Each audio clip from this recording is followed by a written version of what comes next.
Perdida en el bosque. Creo que no les he hablado nunca de mi madre. Es todo un caso.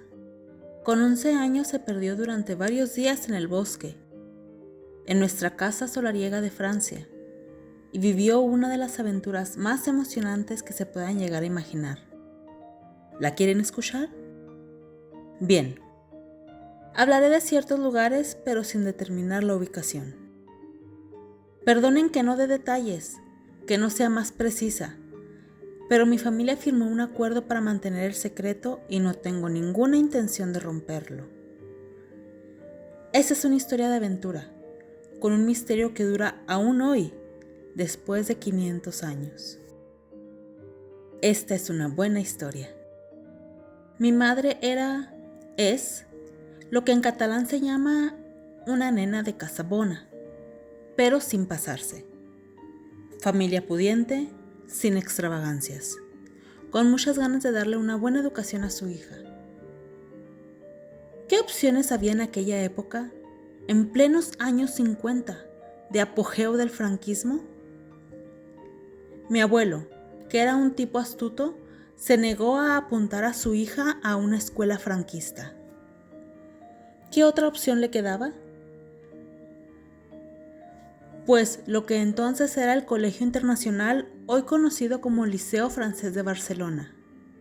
No me entretengo demasiado, solo decirles que en una época de reyes godos y misas al caudillo, mi madre disfrutó de una educación moderna e internacional. El hecho de que mi familia sea medio francesa también ayuda. Uno de los pilares en esta educación fueron las Guides, las Girl Scouts fundadas por Baden-Powell.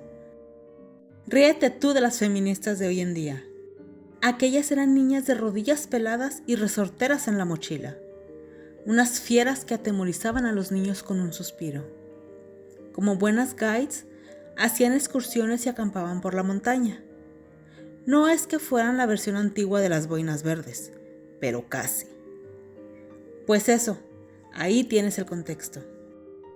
Una niña bien, acostumbrada a hacer fuego y a dormir a cielo raso. Genial, ¿no lo creen? No puedo decir dónde, pero mi madre pasaba los veranos en nuestra casa familiar de Francia. Una casa antigua, preciosa, en medio del bosque. Aquellos eran verdaderos veranos. ¿Imagina 3 meses sin pisar un colegio? Su gran pasatiempo consistía en salir temprano, con la mochila cargada. Antes de salir, se despedía con el saludo de las guides. Todo el día explorando el bosque, hasta que un día simplemente se perdió. No supo encontrar el camino de vuelta. Aquel bosque, que conocía como la palma de su mano, se convirtió en un laberinto desconocido. Permítanme interrumpir la historia de la aventura de mi madre, porque necesito ponerlos en contexto. Agárrense fuerte de la silla que viajamos hasta la Francia de 1429. Francia es un país ocupado, dividido, desgarrado por la guerra. Desde 1415, los ingleses dominan el norte del país, incluyendo París y la Aquitania. Los borgoñeses, al oeste, flirtean con los británicos. El reino de Francia es solo una sombra de lo que fue. Hace meses que los ingleses han sitiado la ciudad de Orleans, que está a punto de caer. La moral está por los suelos. Pero sucede algo inesperado. Aparece una jovencita de 18 años que dice tener apariciones de santos que la llaman a luchar contra los ingleses. Nadie le cree, pero cuando su presencia sube la moral a los franceses y la derrota a los británicos, su nombre se hace eterno: Juana de Arco. Tras la victoria en Orleans, llegan las del Valle del Loira, Reims y París. La presencia de aquella joven ha dado la vuelta a la suerte de los franceses. Su determinación y su fe en los mensajes divinos es clave en la victoria sobre los ingleses. Pero aquí no acaba la historia. Como seguro ya saben, en 1430 fue capturada por los borgoñeses, aliados de los ingleses en una jugarreta en la que los celos y las conspiraciones fueron protagonistas. Empieza uno de los juicios más famosos de la historia. El juicio por herejía a Juana de Arco, un juicio aparentemente religioso, pero que tenía por único objetivo acabar con su leyenda militar. Antes de seguir con Juana de Arco, volvemos con mi madre. Después de vagar horas por el bosque, se topó con algo inesperado, algo que ella nunca antes había visto. Esto. Una iglesia gótica en ruinas. Magnífica. En medio del bosque. Como buena guide, mi madre no pudo resistir la tentación de explorarla. La nave central, los refectorios, incluso se atrevió a bajar a la cripta. ¿Pueden imaginarlo? Una niña de 11 años, sola, hasta que se topó con esto. Una puerta antiquísima, recia, como una antiquísima caja fuerte que guardara un secreto centenario. Volvemos con Juana de Arco. El juicio era un fraude. La acusaron de brujería, por vestir con ropas de hombre. Estaba claro que nada de lo que dijera haría cambiar la opinión al tribunal.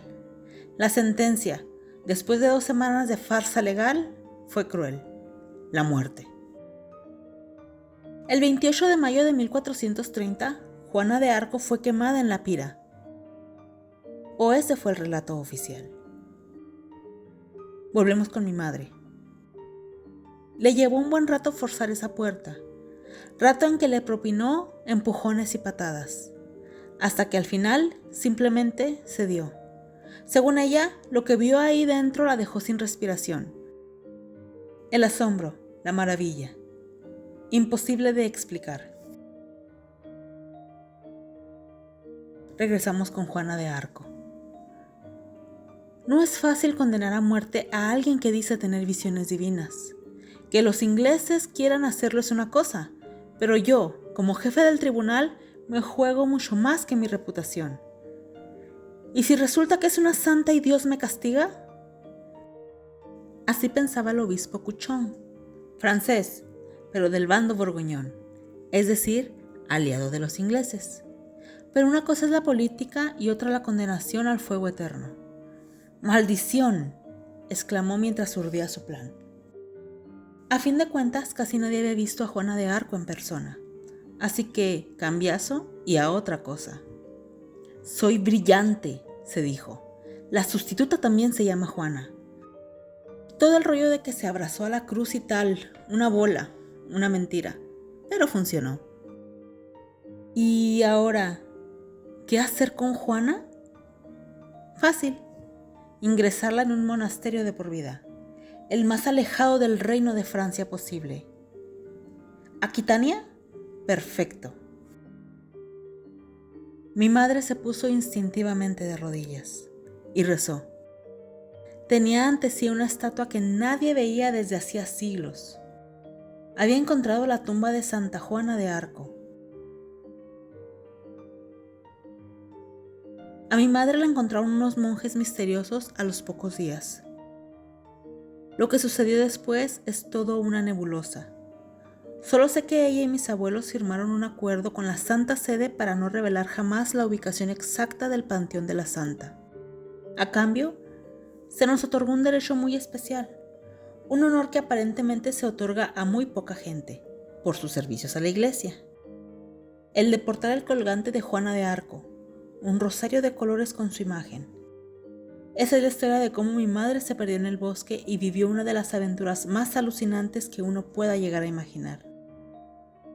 Espero que les haya gustado mi relato. Como siempre, gracias por escucharme.